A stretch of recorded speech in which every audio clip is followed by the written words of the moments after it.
আমাদের সঙ্গে আজকে উপস্থিত আছেন সাবেক রাষ্ট্রদূত সাকিব আলী। আপনাকে স্বাগত জানাচ্ছি। ওয়ালাইকুম আসসালাম। আমাদের সঙ্গে আছেন এবি পার্টির সাধারণ সম্পাদক ব্যারিস্টার আসাদুজ্জামান ফুয়াদ। আপনাকেও স্বাগত জানাচ্ছি। ইরানকে নরক বানাতে চান ট্রাম্প। 48 ঘন্টার আলটিমেটাম দিয়েছিলেন, সেই আলটিমেটাম আজকেই শেষ হয়ে যাচ্ছে। আমরা জানি যে এই আলটিমেটামের পরেই কয়েক ঘন্টার মধ্যেই ইরান কিন্তু আবার কয়েক গুণ বেশি শক্তি নিয়ে গালফ এরিয়াতে আরও হামলা জোরদার করেছে সে বিভিন্ন জায়গায়, এবং ইরানের পক্ষ থেকেও একটি কথা বলা হয়েছে, একটি সতর্কবাণী দেওয়া হয়েছে। আমি দুজনেরই বক্তব্য আমি একটু উল্লেখ করতে চাই আলোচনায় যাবার আগে। ট্রাম্প বলেছিলেন যদি 48 ঘন্টার মধ্যে ইরান হরমুজ থেকে অবরোধ তুলে না নেয় এবং সমঝোতা চুক্তিতে আসতে ব্যর্থ হয় তাহলে দেশটির উপর নরক নেমে আসবে। এর কয়েক ঘন্টা পর ইরানের প্রতিরক্ষা মন্ত্রণালয় জানিয়েছে ইরানকে লক্ষ্য করে যুক্তরাষ্ট্র ও ইসরায়েলের আগ্রাসী হামলা যদি অব্যাহত থাকে তাহলে অচিরেই পুরো মধ্যপ্রাচ্য তাদের জন্য নরক হয়ে উঠবে। পাল্টাপাল্টি নরক বানানোর কথা বলা হচ্ছে। আসলে আপনি কিভাবে দেখছেন, মধ্যপ্রাচ্যই কি নরক হয়ে উঠবে? যে সে একটা সম্ভাবনা তো আছেই।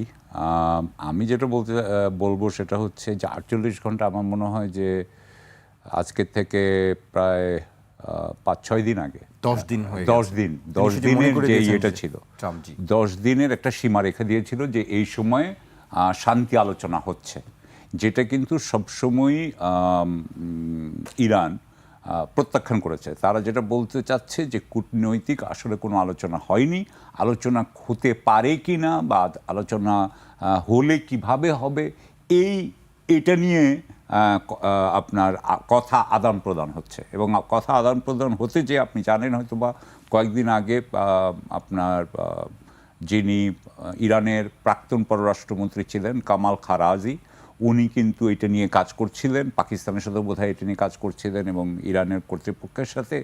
সেই সময় কিন্তু উনার উপরে কিন্তু বম্বিং হয় এবং উনার উপরে বম্বিং হয়, উনার স্ত্রী মারা যায় এবং উনিও বোধহয় খুবই গুরুতরভাবে আহত হন। তার মানে যে এই যে আলোচনার ব্যাপারে যখনই কেউ গেছে এবং বলা হচ্ছে যেটা ইসরায়েল বোধহয় করেছে, অর্থাৎ যে কেউই যুক্তরাষ্ট্রের সাথে আলোচনা করতে চায় তাকে ইসরায়েল হত্যা করে বলে এরকম একটা অভিযোগ কিন্তু করা হচ্ছে। এই অবস্থায় যখন তার মানে আসলে যখন কোনো কূটনৈতিক আলোচনা হচ্ছে না, সেই অবস্থায় উনার 10 দিন কিন্তু আগামীকাল শেষ হয়ে যাচ্ছে, তাই না? সোমবারে শেষ হয়ে যাবে। এখন উনার কথা হচ্ছে যে আমি যেটুকু বুঝি যে এমনিতে সাধারণত আমি সামরিক বিশেষজ্ঞদের যেটুকু কথা শুনেছি যে উনাদের সাধারণত যেটা ফার্স্ট লিস্ট থাকে টার্গেটের যে লিস্টটা থাকে সাধারণত সেটা 15 দিনে শেষ হয়ে যায়। তো সেখানে কিন্তু এটা 1 মাস, এখন 5 সপ্তাহের দিকে যাচ্ছে। সুতরাং আসলে কিন্তু টার্গেট প্রায় সব শেষ, এবং টার্গেট শেষ হওয়ার পরে তারা এখন সিভিলিয়ান টার্গেটকে আপনার অ্যাটাক করা আরম্ভ করেছে। আপনি দেখেছেন 2 দিন গতকালকে বোধহয় একটা ব্রিজও ধ্বংস করা হয়েছে, একটা বা দুটো ব্রিজ।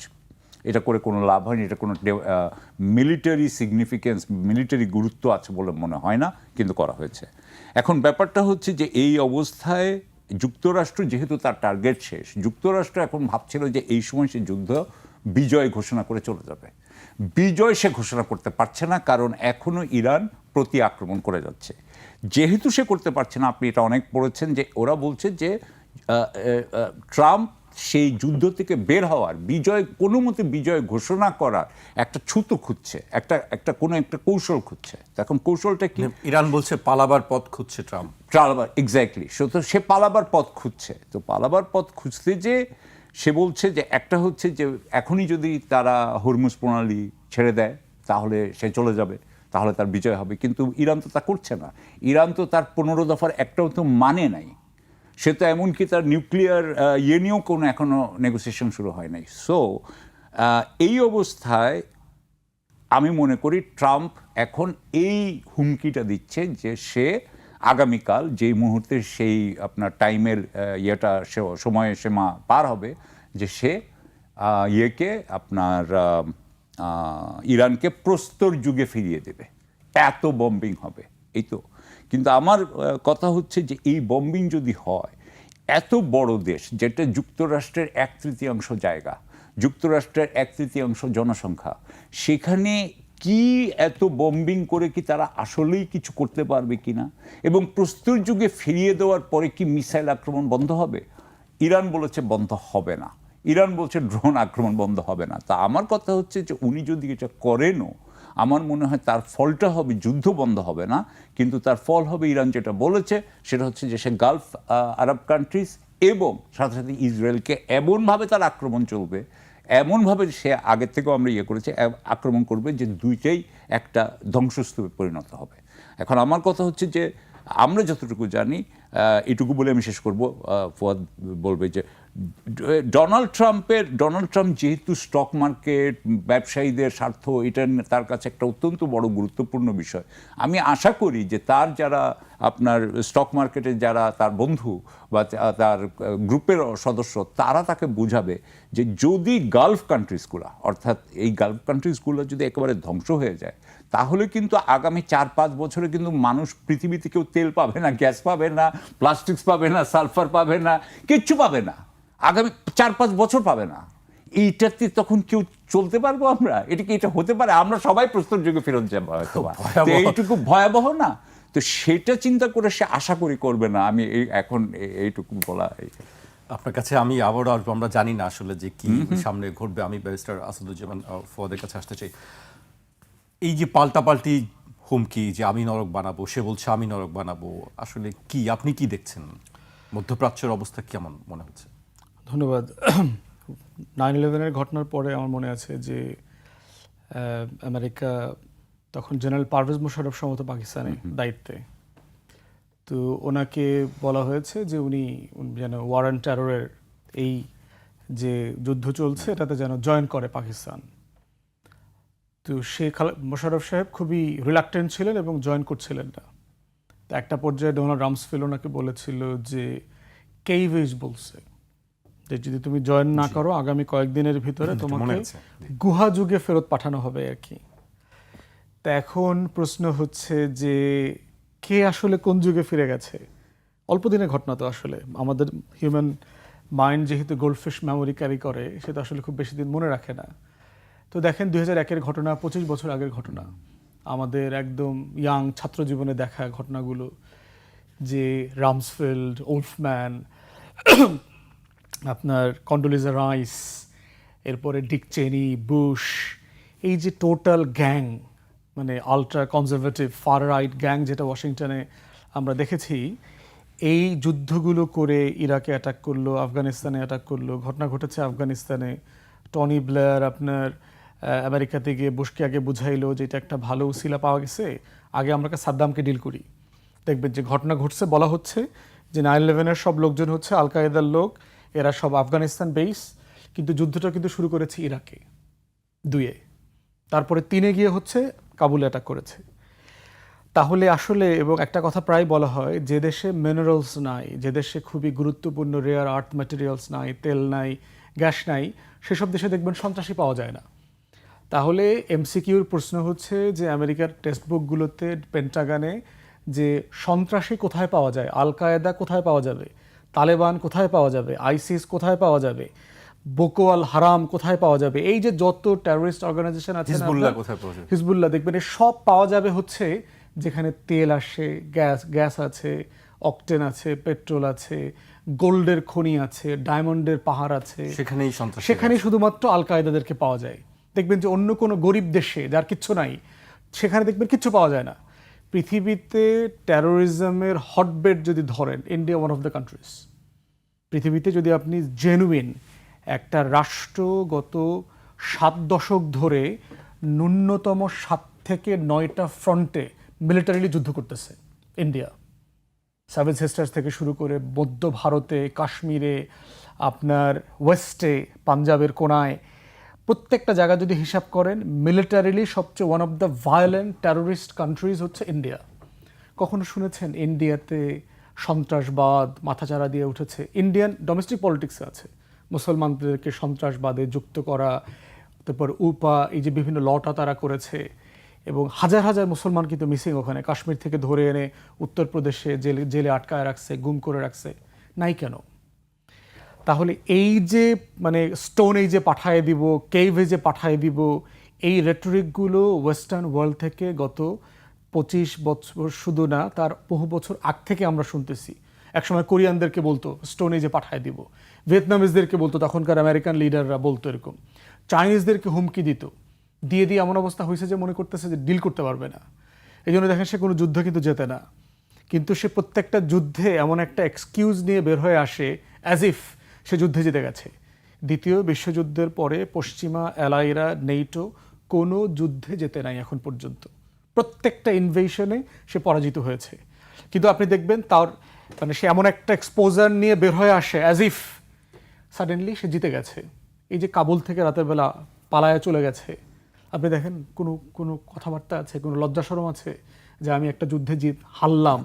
এক জায়গাতে হারার পরে কি হয়, মানুষ কিন্তু একটু সময় নেয় যে আবার একটু ম্যানুভার করব। ইরানের সেই সময়টা কত বাকি? এই জন্য হচ্ছে এই রেটরিকগুলো হিস্টোরিক্যাল জায়গাতে আমরা বারবার দেখেছি। অমুকরে বললাম স্টোন এজে চলে যাবে, কেভিজে চলে যাবে। সাউথ আফ্রিকাতে তেহরানের যে অ্যাম্বাসি, সেখানে একটা মজার টুইট করছে আর কি, যে রিসেন্টলি গত 1-2 সপ্তাহে পেন্টাগনে কার কার চাকরি চলে গেছে, জেনারেলদের একটা তালিকা করছে। আপনি জানেন যে সেনাপ্রধানকে ফায়ার করছে গত 2 দিন না 3 দিন আগে।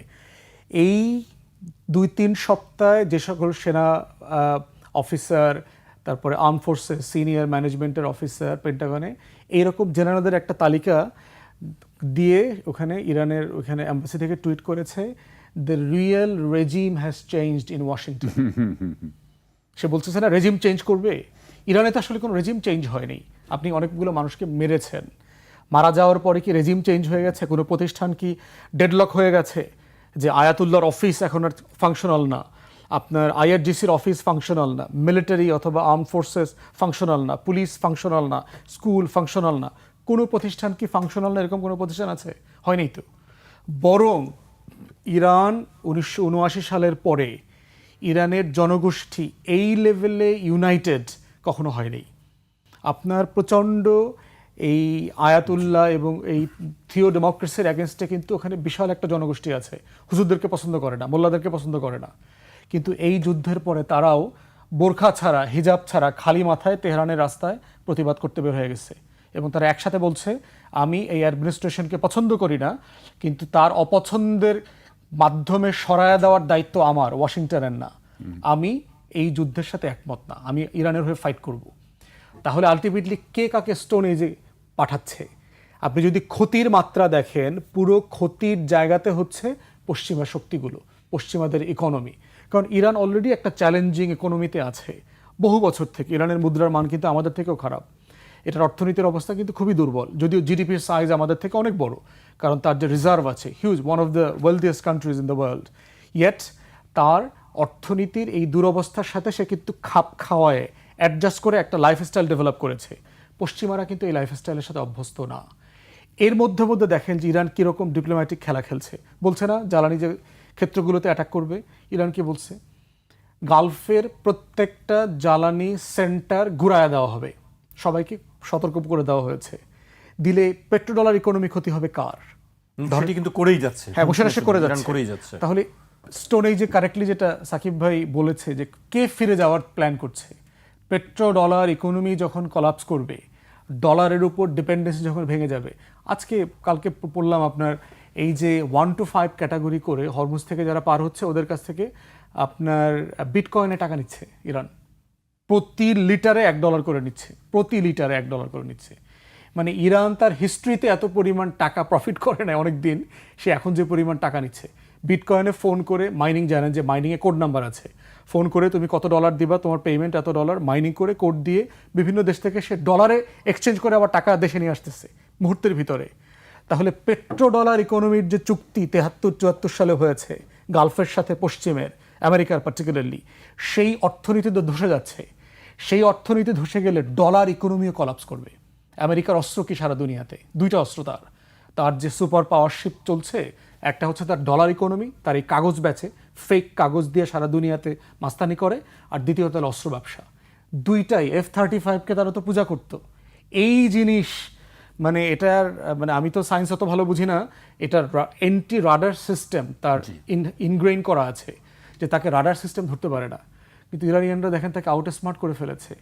তাপ যেটা তৈরি করে, যে হিট যেটা তৈরি করে, সে যাওয়ার কারণে হিটকে ডিটেক্ট করতে পারে বায়ুমণ্ডলে, সেটা আবার তার কাছে সে জিনিস তৈরি করে ফেলেছে, তার এই পরিমাণ প্রযুক্তি আছে। ওটা দিয়ে সে F-35 ধ্বংস করে দিয়েছে। তাহলে আপনি যদি আপনার ডলার যদি কম্প্রোমাইজ করে পেট্রোডলার ইকোনমিতে, আপনার মিলিটারি মাইট ইতিমধ্যে হুমকির মুখে পড়ে গেছে, চ্যালেঞ্জের মুখে পড়ে গেছে। তাহলে আমেরিকান সাম্রাজ্যবাদীর যে দুইটা প্রধান অস্ত্র, তার মুদ্রা এবং তার অস্ত্র, এই দুইটা জিনিস ইতিমধ্যে প্রশ্নবিদ্ধ হয়ে গেছে। প্রশ্নবিদ্ধ হওয়া মানেই হচ্ছে যে আমেরিকা সেকেন্ড ওয়ার্ল্ড ওয়ারের পরে প্রাতিষ্ঠানিকভাবে যে পৃথিবীর একমাত্র বস আকারে হাজির হয়েছিল, সেইটা দুনিয়ার মানুষের মনস্তত্ত্বে আর নাই। এখন দেখেন, স্ট্রেট অফ হরমুজের টাকা কিন্তু পুরোটা চাইলে ইরান নিতে পারতো। সে টেকনিক্যালি ওমানকে এটার সাথে ইনভলভ করে ফেলছে, এবং আরও দু একটা কান্ট্রি, মানে কমেন্টেটররা বলছে মোস্ট লাইকলি কাতার, তারা এটার সাথে চুক্তিতে ইনভলভ হয়ে যাচ্ছে। ইটালির লোকজন ইতিমধ্যে অ্যাক্টিভলি যোগাযোগ করতেছে আপনার ইরানের সাথে। ফ্রান্স অলরেডি যোগাযোগ করতেছে, ইউকে যোগাযোগ করতেছে। আপনি দেখেন যে এম্পায়ার কিভাবে ধসে পড়ে যায়, একটা একটা করে খোসার মতো করে পড়ে যাচ্ছে। এই ফোর্সগুলো যখন আপনার বিকল্প মুদ্রায় লেনদেন করা শুরু করবে, তখনই দেখা যাবে যে আপনার সাম্রাজ্যবাদের পতনের বিকল্প অর্থনীতি তৈরি হয়ে যাবে দুনিয়াতে। আমি আপনার কাছে আবারও আসবো। এই জন্যই হয়তো বলা হচ্ছে যে আসলে এইভাবে চলতে থাকলে বা ডলারের দাম যদি আরো বাড়তে থাকে, আমেরিকার এই অবস্থা চলতে থাকে, তাহলে তো ট্রাম্পের রেজিমই উল্টো চেঞ্জ হয়ে যাওয়ার একটি কথা আমরা শুনছি। আরেকটি কথা বলছিলেন ব্যারিস্টার ফুয়াদ, তিনি বলছিলেন যে এই যুদ্ধটা আসলে ইরানকে ইউনাইটেড করেছে আগের থেকে। আমি সেই একটু উল্লেখ করতে চাই, ইরানের সাবেক পররাষ্ট্রমন্ত্রী একটি রূপরেখা দিয়েছেন কিভাবে যুদ্ধ শেষ করা যেতে পারে। বাস্তবে যে কোনো যুদ্ধবিরতি হবে অত্যন্ত ভঙ্গুর, কারণ মৌলিক মতপার্থক্যগুলো অমীমাংসিত থেকে যাবে, ফলে পারস্পরিক সন্দেহ ও অবিশ্বাসও দূর হবে না। সামান্য ভুল হিসাব বা রাজনৈতিক সুযোগ সন্ধানী মনোভাবই আবার সংঘর্ষকে জ্বালিয়ে দিতে পারে। 28 ফেব্রুয়ারি থেকে প্রতিদিন রাতেই দেশজুড়ে বিপুল সংখ্যক মানুষ সমবেত হয়ে আগ্রাসনকারীদের বিরুদ্ধে প্রতিবাদ জানাচ্ছে। তাদের কণ্ঠে আওয়াজ উঠছে, কোনো আত্মসমর্পণ নয়, কোনো আপোষ নয়, আমেরিকার বিরুদ্ধে লড়াই চলবে। আপনি এই পুরো বিষয়টিকে আসলে কিভাবে দেখছেন? এক, ইরান ইউনাইটেড হয়ে গেছে আগের থেকে অনেক বেশি, আরেকটি হচ্ছে যে আমেরিকার যে অবস্থা আমরা দেখছি। প্রথম কথা, অবশ্যই যেটা আমরা বুঝি যে ইরানে অ্যাবাউট 20% মানুষ বিপ্লবের সাথে এখনও বিপ্লবকে খুব নিবিড়ভাবে সমর্থন করে। 30% মানুষ, আমরা মোটা দাগে বলছি, 30% মানুষ অত্যন্ত দৃঢ়ভাবে এটার প্রতি বিরোধিতা করে। আর 50% মানুষ আছে যে তারা আসলে অর্থনৈতিক যে সমস্যাগুলো আছে ওখানে, যে অত্যন্ত উচ্চ মুদ্রাস্ফীতি, এই জিনিসগুলোর থেকে এবং তারা যে বিশ্বায়ন থেকে বিচ্ছিন্ন, তারা এই জায়গার সমাধান চায়। অর্থাৎ তার মানে একদিক থেকে কিন্তু 80% মানুষই কিন্তু বিপ্লবের বিপক্ষে এখন আছে। এবং এখন কিন্তু একটা বিরাট অংশ কিন্তু তারা যারা জন্মেছে আপনার 79 সালের পরে, তারা তো বিপ্লবের আগের অবস্থা দেখে নাই। তো তারা সারা জীবন ধরে এই দেখে আসছে যে বিচ্ছিন্ন, এবং তারা গ্লোবের সাথে, বিশ্বায়নের সাথে তারা একসাথে হতে চায়। সো সেই দিক থেকে আমি যেটা মনে করি যে হ্যাঁ, এই যুদ্ধ হওয়াতে কয়েকদিন আগেও কিন্তু জানুয়ারিতেও কিন্তু বিশাল হয়েছে, তখন কিন্তু হাজার হাজার মানুষ মারা গেছে। এখন যেই আপনার সেটা দেখেই হয়তো ট্রাম্প উদ্বুদ্ধ হয়েছিলেন যে হয়তো এখানে কিছু করা যাবে, রাইট। কিন্তু এখন যেই আপনার রেজিমের যে অবস্থা, এখন সরকারে যারা এসেছে, কারণ উপরে তো সবাইকে মেরে ফেলা হয়েছে, সুতরাং এখন যারা এসেছে, মুজতবা খামেনির সাথে যারা আসলে কাজ করছেন, তারা কিন্তু ধরা হচ্ছে যে তারা কিন্তু আরও হার্ডলাইনার, তারা কিন্তু আরও চরমপন্থী। মানে আপনি যদি মনে করেন যে তারা আরও এবং তারা কিন্তু শক্তি ব্যবহার করতে কিন্তু আরও কম করবে আপনার, তারা কিন্তু আপোষ করবে না। সেটা কিন্তু আপনি যেমন যুদ্ধের বাইরেও দেখছেন, তারা কিন্তু জনগণের মধ্যেও তারা কিন্তু এটা জানিয়ে দিয়েছে যে কোনোভাবে যাতে কোনো ধরনের এখন বিরোধিতা করা না হয়। এটা গেল এক। সুতরাং এখানে কিন্তু আছে সেটা বিরোধিতার ব্যাপারটা। দ্বিতীয় কথা হচ্ছে, এবং তারা এটা একটা অত্যন্ত হবে আপনার অথরিটেরিয়ান হবে, তারা অনেকটা রিপ্রেসিভ হবে। হ্যাঁ, যুদ্ধের সময় এটা হয়, যুদ্ধের সময় কিন্তু আপনি এটা করতে দিবেন না। নেক্সট কথা হচ্ছে যে আমি যেটুকু বুঝি যে ইরান কিন্তু কোনো মতেই কোনো যুদ্ধ শেষে রাজি হবে না যেখানে তাদেরকে আবার বিশ্বায়নের সাথে যোগ করা না হয়। তারা তাদের উপরে আপনি নিষেধাজ্ঞা অর্থনৈতিক রেখে দিবেন আর আপনি বলবেন যে যুদ্ধ শেষ, আমি চলে গেলাম, তারা এটা মানতে রাজি না। সুতরাং তারা মানতে রাজি না কেন? কারণ হচ্ছে ওই যে 50%-এর কথা আপনাকে বললাম, যে যারা অর্থনৈতিক কারণে ইয়ে করছে, বিপ্লব চাচ্ছে, বিপ্লবের কর্তৃপক্ষ চাচ্ছে যে অন্তত ওই 50%-কে আমি যাতে নিয়ে আসতে পারি আমার সমর্থনের জায়গায়। সুতরাং সেই জন্য তারা এই ইয়েটা করছে। এটা হচ্ছে গিয়ে এক অবস্থা আমেরিকার। এবং তাহলে কি আমি ওই প্রসঙ্গে যাওয়ার আগে আছি, তাহলে কি ইরানের হাতেই নির্ভর করছে এই যুদ্ধের পরিসমাপ্তি? ইরানের তো কয়েকটা শর্ত আছে। আমেরিকার যেমন শর্ত আছে, ইরানেরও তেমন শর্ত আছে। আমেরিকা যেমন বম্বিং করতে পারে, ইরানও তো করতে পারে। সুতরাং আপনার আমেরিকা যদি মনে করে যে তার কি না হলে সে বম্বিং করতেই থাকবে, সেটা সে বলুক। এবং সেখানে শুধু 15টা পয়েন্টস দিয়েছে, সেটা ইয়ারা মানে নাই, মনে করেছে যেটা আনরিয়ালিস্টিক, এটা অবাস্তব। কিন্তু যদি ধরেন কথার কথা, আমি জাস্ট কথার কথা বলছি, যে যদি তারা বলে যে হরমুজ প্রণালী খুলতে হবে, আচ্ছা ঠিক আছে, আমার মনে হয় ইরান সে ব্যাপারে দর কষাকষি করবে যে তারা কোন শর্তে তারা এটা খুলে দিবে, তারা কোন শর্তে গালফ আরব কান্ট্রিজের সাথে সম্পর্ক করবে, তারা কোন শর্তে ইসরায়েলকে আক্রমণ করবে না। শর্ত আছে তো। এই শর্তের মধ্যে প্রথম শর্ত তো হচ্ছে যে আপনারা বারবার তাকে আক্রমণ করতে পারবেন না। এটা আপনারা 2বার করেছেন অলরেডি, এটা বারবার করতে পারবেন না। সে অবশ্য তার যে প্রক্সি আছে হিজবুল্লাহ, তার যা সহযোগী শক্তি আছে হিজবুল্লাহ এবং আপনার হামাসের বাদেই হুতি, এদের উপরে যাতে আক্রমণ করা না হয়, ইরাকের উপরে যাতে আক্রমণ না করা হয়, এগুলোও আছে। সুতরাং এবং তারপরে তার তো এখন আপনার সে কিন্তু যেভাবে আপনি ক্ষতি বলছেন একটু আগে, আপনার আগের প্রশ্নটা ছিল প্রস্তর যুগে পাঠিয়ে দিব, সে ব্যাপারে কিন্তু সে তখন কিন্তু যুদ্ধ ক্ষতি চাইবে। তার যে ক্ষয়ক্ষতি হলো, হ্যাঁ, তার 5 দফায় তো অলরেডি আছে যে রিপারেশন, যেটা তার রিপারেশনটা তখন কিন্তু আরো বেশি। আগে আমরা ভাবতাম যে রিপারেশনটা হয়তো বা খুব সে হালকা, মানে এটাকে রেখেছে কিন্তু এটাকে খুব একটা বেশি হবে।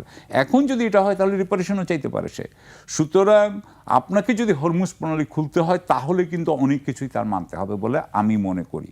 That is wire we are. হ্যাঁ, এবং সেই আপনি যেমন ধরেন কথার কথা, আমেরিকা হয়তো বলবে নিউক্লিয়ার মেটেরিয়ালসের ব্যাপারে, আমি যতদূর জানি ইরান দর কষাকষি করতে এখনও রাজি আছে। কিন্তু সে যেটাতে রাজি না সেটা হচ্ছে মিসাইল টেকনোলজি নিয়ে এবং ড্রোন টেকনোলজি নিয়ে সে কোনো দর কষাকষি করতে রাজি না। অর্থাৎ সে কনভেনশনাল যে নিউক্লিয়ার ওয়ারে তার যেতে হবে এমন কোনো সে নাই এখনও। সো এই অবস্থা আমি বলবো এটা হচ্ছে কি ইরানের ব্যবস্থা। অর্থাৎ এই যুদ্ধের আগে পর্যন্ত ইরান কিন্তু হরমুজ প্রণালী কন্ট্রোল করতো না।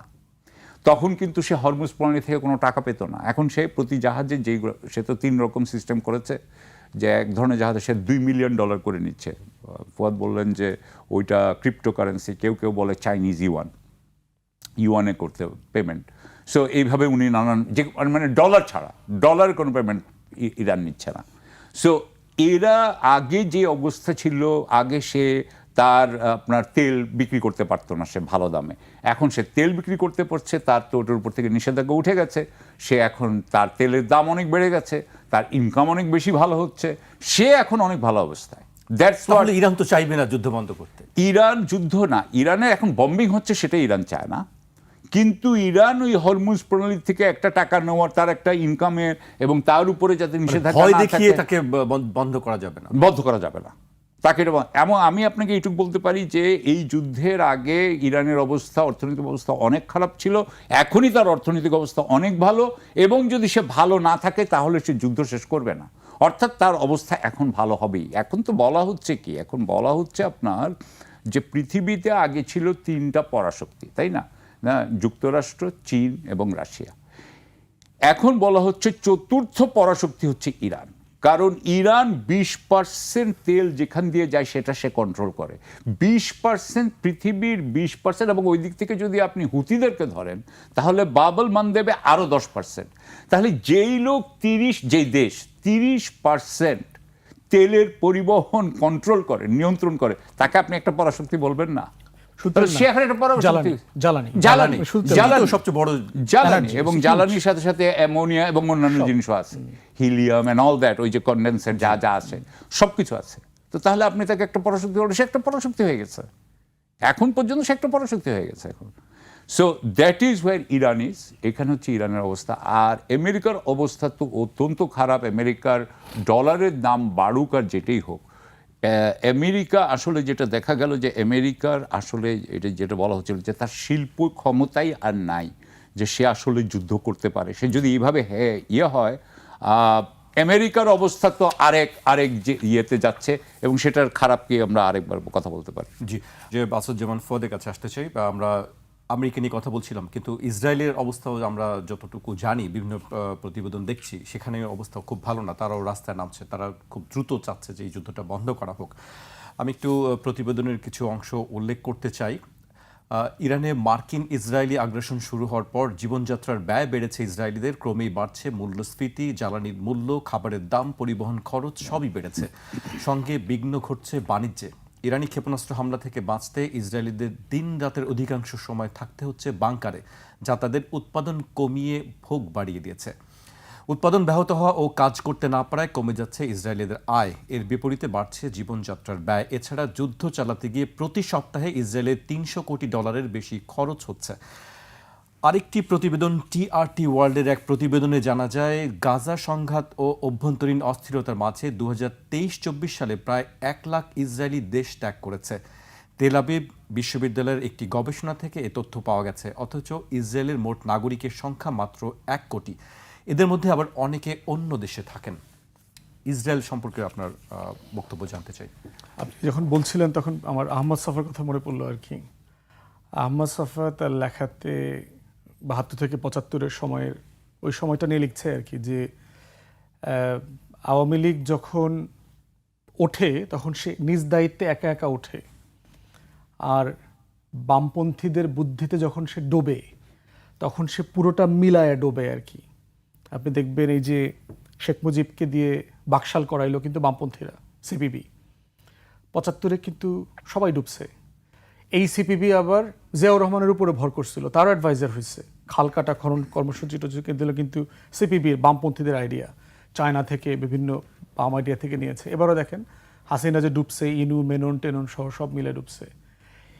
ইসরায়েলের অবস্থা হচ্ছে যে সে কিন্তু একটা স্বাধীন দেশ না, সে হচ্ছে পশ্চিমের একটা ভ্যাসেল স্টেট। মানে তার ভেসে থাকার শর্ত হচ্ছে ওয়াশিংটন এবং ইউরোপ ভেসে থাকার উপরে, তার ডুবে যাওয়ার শর্ত হচ্ছে একই শর্ত। তার নিজস্ব কোনো ইকোনমি নাই। আমি ওই অঞ্চলটা গেছি, আমি জেরুজালেমে গিয়েছি। তো খুবই মানে একটা মরুভূমি, একটা ড্রাই ল্যান্ড, পানি নাই, নদী নাই, আপনার খুবই একটা কখনোই খুবই রোমান্টিক জায়গা না। আপনি শুনলে খুশকো একটি, হ্যাঁ যতটুকু রোমান্টিক মনে হয় আর কি, যেটা হলি ল্যান্ড। হ্যাঁ, এটা মুসলমানদের তৃতীয় গুরুত্বপূর্ণ জায়গা, দ্বিতীয় কেবলা এখানে, প্রথম কেবলা এখানে ছিল জেরুজালেমে, কোরআনেও এটার ব্যাপারে আসছে। কিন্তু থাকার জন্য, বাস করবার জন্য 2026 সালে এটা খুব রোমান্টিক জায়গা না, খুবই একটা আনহেলদি একটা জায়গা বলতে পারেন আর কি, যেখানে সব কিছুতেই প্রচুর স্ট্রাগল করতে হয়। শস্য হয় না, ফসল হয় না, সব কিছু মিলায় আর কি, বৃষ্টি হয় না।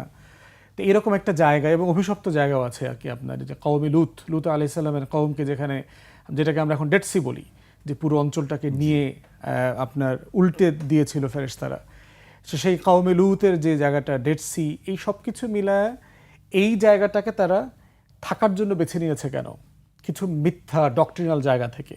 এবং এভাঞ্জেলিক্যাল খ্রিস্টান আছে আমেরিকাতে, যারা বিশ্বাস করে যে জিসাস ফিরে আসার শর্ত হচ্ছে ওইখানে আগে মেসায়া যাকে বলে ইসরায়েলিরা, ইহুদিরা, তাকে ফিরে আসতে হবে। তাকে মারবার জন্য হচ্ছে যিশু ফিরে আসবে।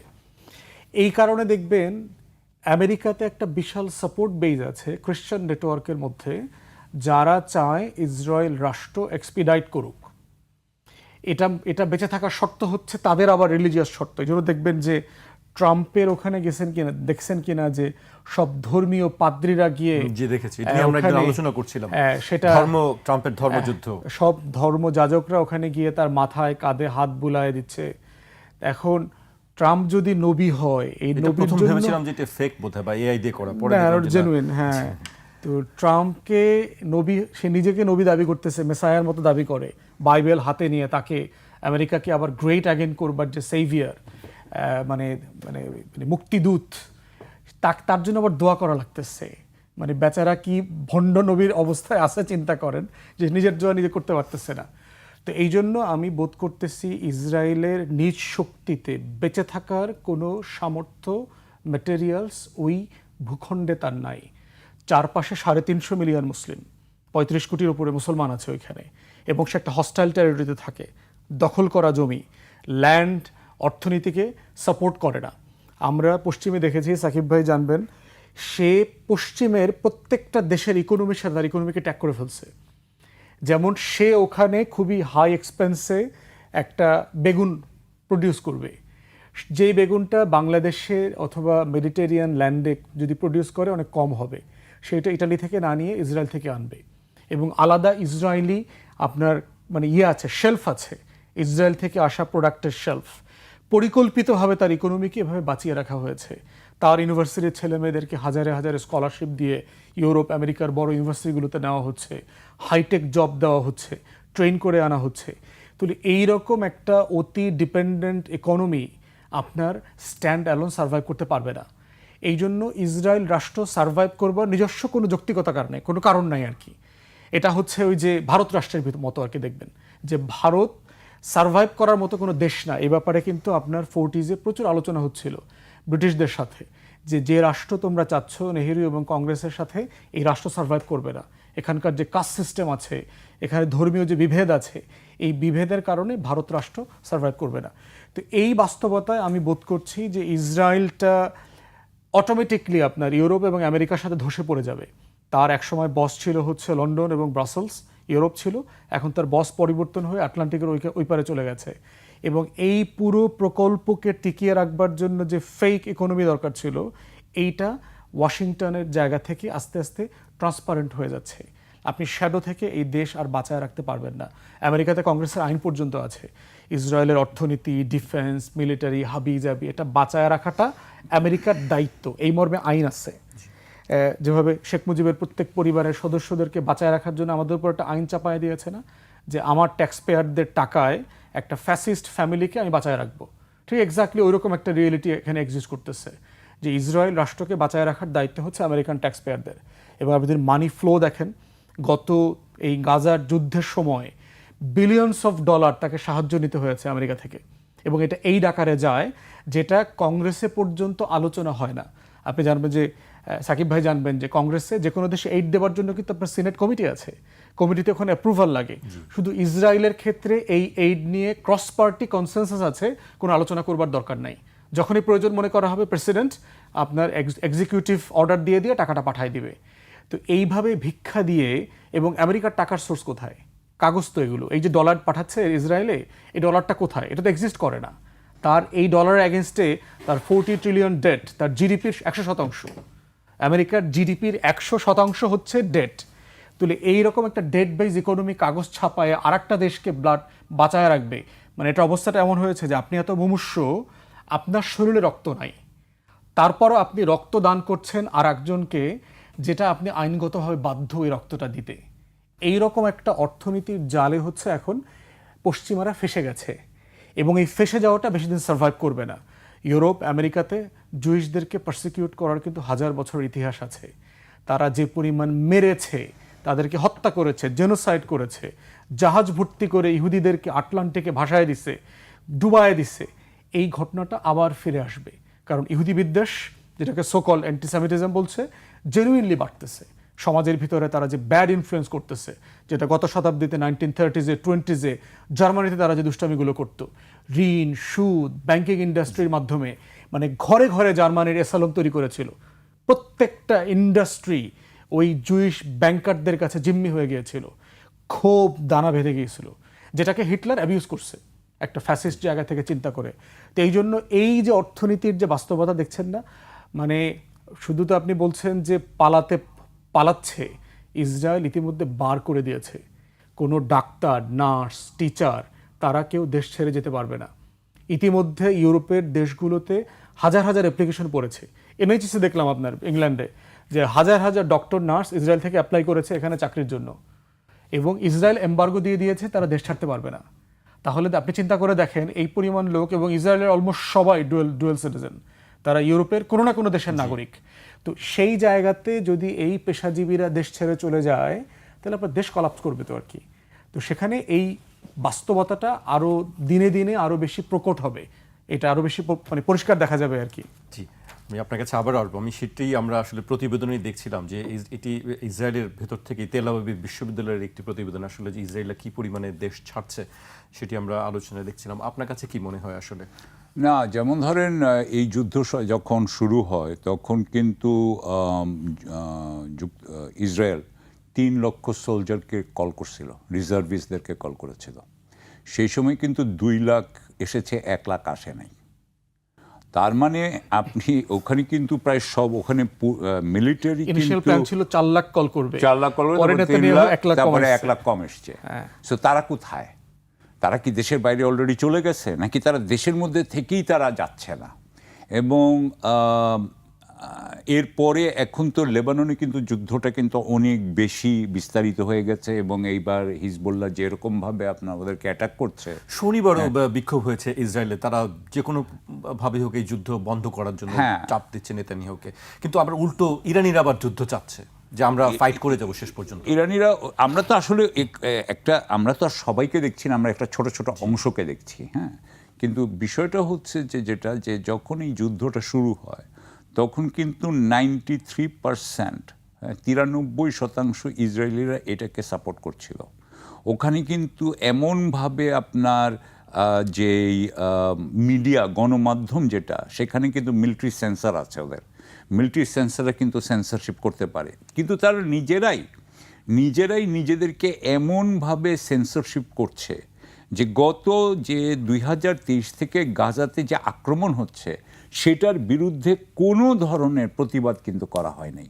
এখন হচ্ছে বিধিনিষেধ উপেক্ষা করেও কিন্তু এখন তারা নামছে, কিন্তু এতদিন করা হয়নি। এবং এখন তারা যুদ্ধ যখন শুরু হয় তখন 93% কিন্তু এটার সাপোর্টে ছিল।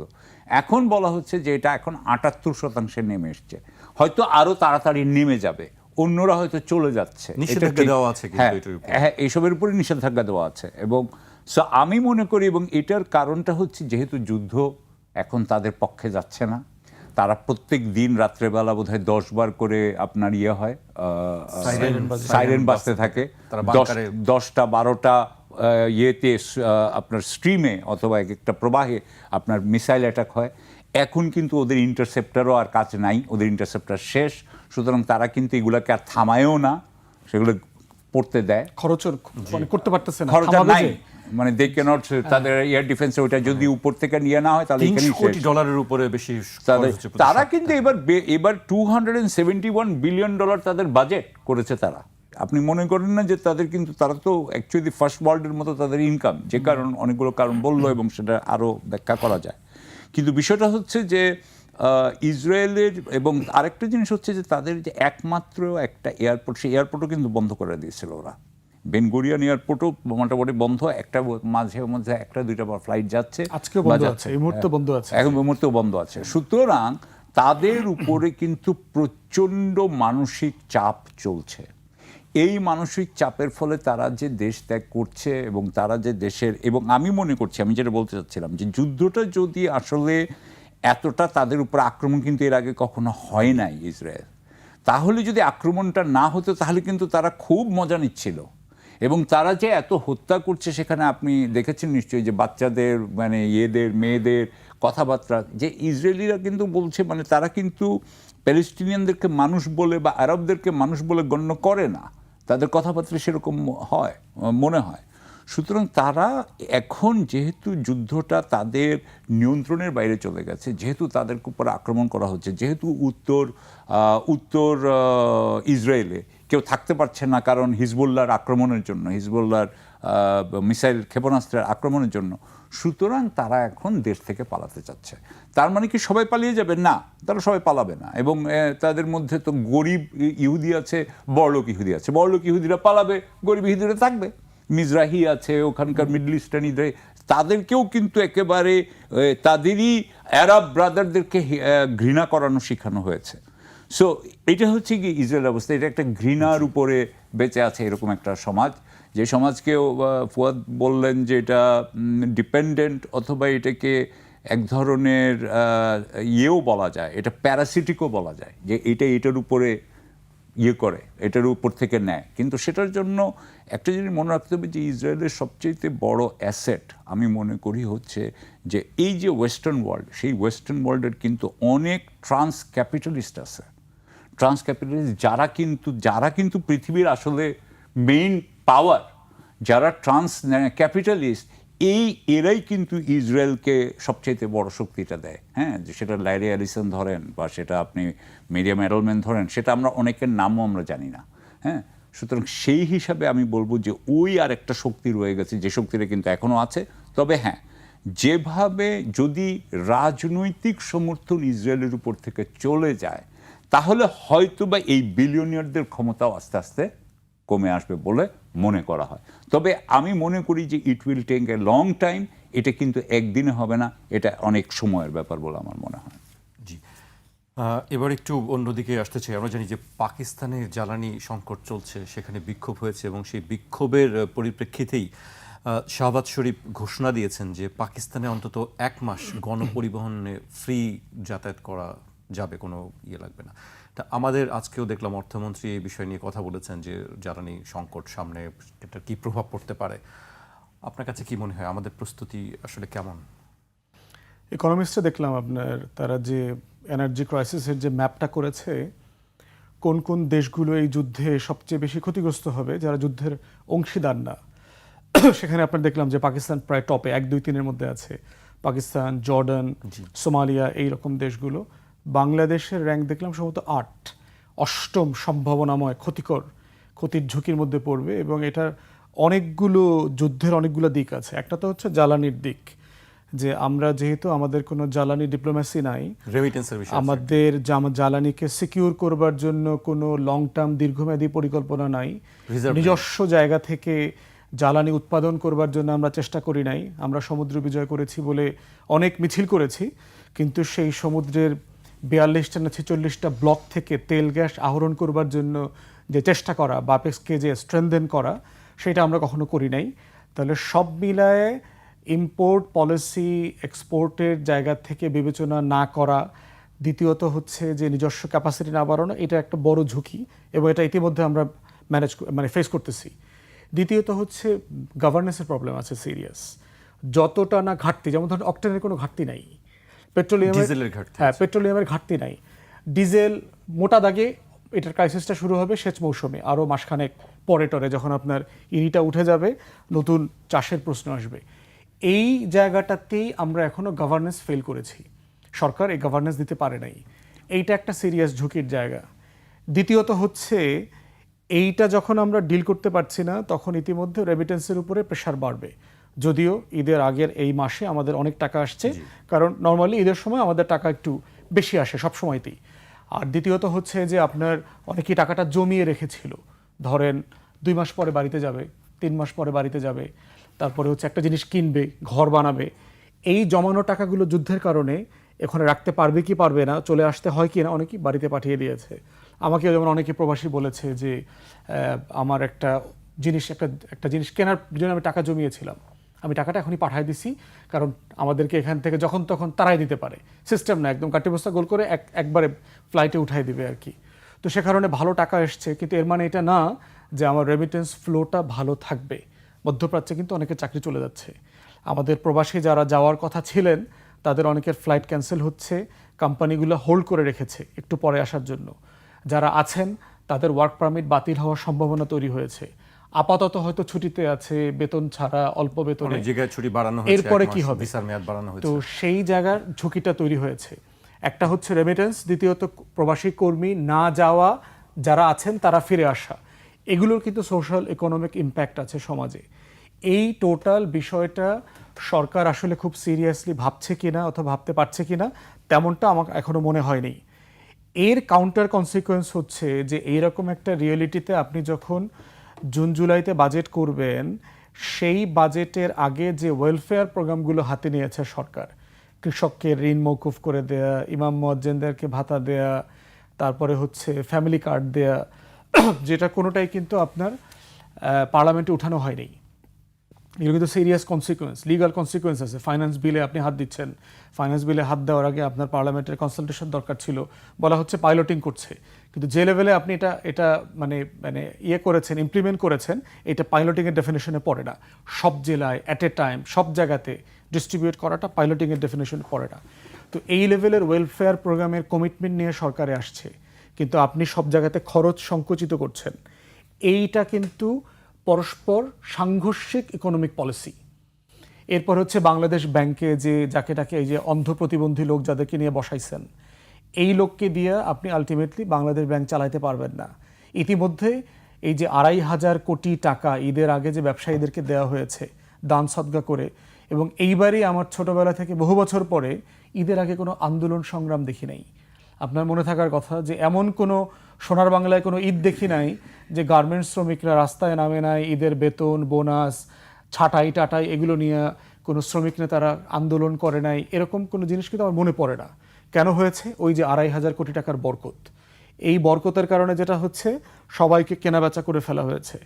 টাকাটা কোত্থেকে দিলেন? টাকা তো আমার কাছে নাই। আপনি বাংলাদেশ ব্যাংকে টাকাটা কোত্থেকে দিল? তাহলে আপনি আলটিমেটলি যে ধরনের পলিসির প্রস্তাব দিয়ে ক্ষমতায় আসছেন, যে ধরনের কাজ আপনি করছেন, দিন শেষে আপনার রিজার্ভে হাত দিতে হবে। তো রেমিটেন্স যদি কমে যায় যুদ্ধের কারণে, আর রিজার্ভ থেকে যদি আপনি কন্টিনিউ এক্সট্রা খরচ করতে থাকেন, আপনি কিন্তু পারস্পরিক সাংঘর্ষিক অর্থনীতির বাজেটের ভিতর ঢুকে যাবেন, যেটা আমার ইকোনমিকে সিরিয়াসলি প্রেশারের মধ্যে রাখবে।